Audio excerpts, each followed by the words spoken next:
आपको 2 लाख रुपए का चेक दिया जा रहा है। महुआ से स्वर्गीय बनादी तमाम परिवार के जिनको हमें मौका मिला है, शहीद परिवारों, उनके प्रति और जो अन्य घटनाओं में जिनकी जान गई है उनके प्रति हम दुख और श्रद्धांजलि उन्हें देते हैं। जहाँ शहीद जवान जहाँ अपनी सीमा पर शहीद हुआ, उसके प्रति सम्मान न केवल हम लोगों बल्कि पूरे देश को हमेशा सम्मान रहता है। उनके परिवारों की मदद करने का फैसला सरकार की तरफ से, जहाँ 20 लाख और उनके परिवार में माता पिता को भी 5 लाख देने का फैसला लिया है। और वही दूसरी तरफ जो लोग लाइन में जिनकी जान गई है, जो अपनी मेहनत का पैसा लेने गए, पैसे की वजह से उन्हें लाइन में लगना पड़ा, पैसा मिला नहीं, उनकी जान चली गई, उन परिवारों की भी मदद करने के लिए सरकार की तरफ से 2-2 लाख रुपए देने का काम आज हुआ है। शुरू में एक बार ये लगा कि पैसा बंद होने से, नोटबंदी से न जाने कौन सा बदलाव आने वाला है। लेख भी लिखे गए शुरुआती दौर में।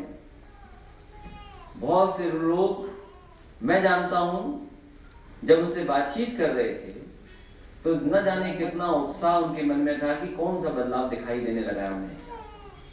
आज वही लोग कह रहे हैं कि इससे ज्यादा नुकसान का काम देश की अर्थव्यवस्था कुछ नहीं हो सकता, तो जो हुआ है। और अब तो मैं समझता हूं कोई अखबार नहीं बचा होगा जिसमें महत्वपूर्ण लोगों ने लेख न लिखे हों। आपके देश के अर्थशास्त्री, दुनिया के दूसरे हिस्से से जो अर्थशास्त्री हैं, जो बातों को समझते हैं, व्यापार को समझते हैं, पैसे की कीमत को समझते हैं, उन लोगों ने भी लेख लिखे हैं और कहा कि इस तरह के नोटबंदी से बहुत बड़े पैमाने पर अर्थव्यवस्था का नुकसान हुआ है। अर्थव्यवस्था का नुकसान हो, जीडीपी का किस परसेंटेज का नुकसान हुआ, आकलन करना अलग बात है।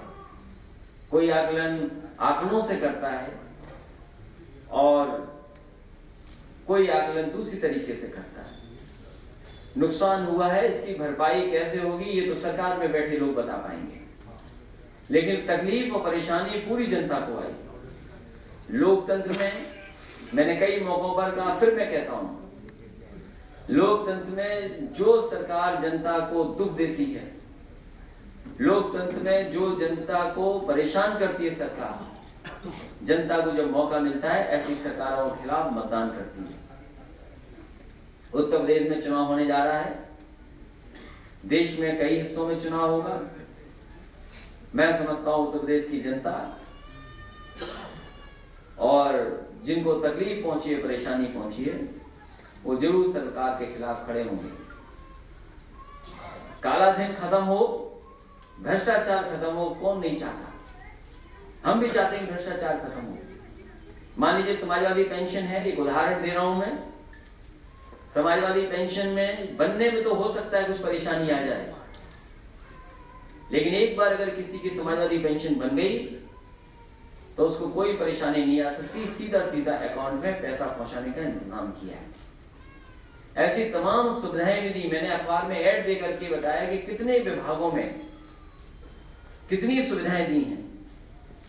लैपटॉप भी बांट के दिखा दिया, जिसकी वजह से कम कह सकते हैं समाजवादी लोग कि डिजिटल उत्तर प्रदेश जाए, उस दिशा में ले जाने का काम किया।